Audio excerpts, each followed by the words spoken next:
There's only one place I'll go on a regular basis, Spain. Now, Spain is lovely because we turned up in the mid-70s and we conquered the Spanish. We said we like it here, but we want a couple of changes. Because there's no bingo in the evening, the cabaret's not very good, and we're struggling to get a roast on Sundays. But there was a fear, wasn't there, of going to Spain? A massive fear, an overwhelming fear, and I'll tell you what it was. The shits. The fear of the shits was monumental. You'd say to people, we're going to Benidorm next year. They go, oh, you'll get the shits. And you'd have to justify it and say, well, at least you can rely on the weather.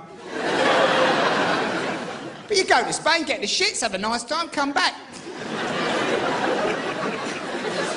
Over the last 30-odd years, the shits has largely disappeared from this experience. You don't get the shits. You come home unscathed. You've got to go more long haul now if you want to get the shits. You've got to go more international. This time last year, I was invited to India, to Mumbai, for the opening weekend of the Comedy Store in India. Now, then when I turned up, they pulled me to one side. They said, listen, Mick, we've got a thing here called Deli Belly. It's a bit tasty. If you get it, you'll be banging trouble. So don't have ice in your drinks, leave the salads alone, be careful. I said, you're all right? I've been going to Spain for 30 years. I'm covered. So, I'm having ice in my drinks. I'm having the salads. I'm washing in a ditch. Bring it on. So, day 3, 10:30 at night. After the show, I looked at my mate Paul. I said, Paul, I don't feel right, mate. I'm a very regular man. I go in the morning. It's 10:30 at night and I feel like I need to go. He said, well, why don't you go? I said, no, I'm going to go. And I went to the toilet. And with the gentlest of pushes,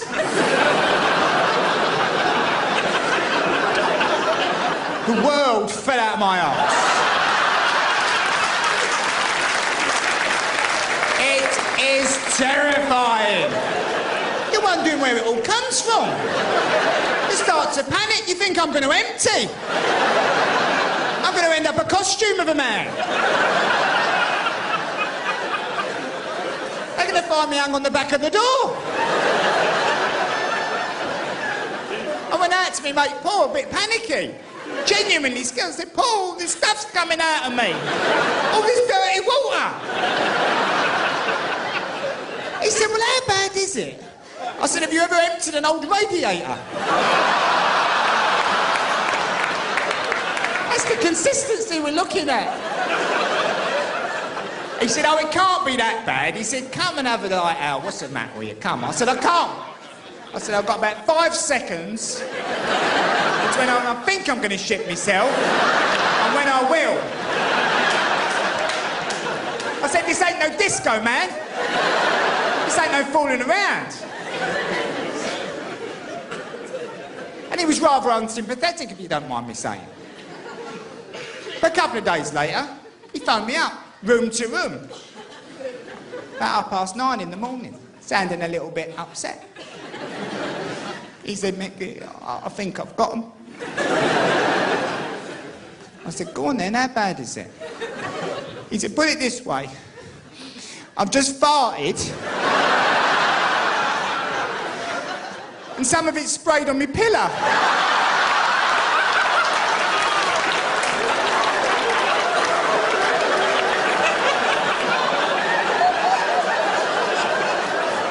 It was a bit like the Kennedy assassination. No, they could never work out how that bullet ended up where it did. I said, Jim, you got shit on your pillow. I don't know how it ended up there.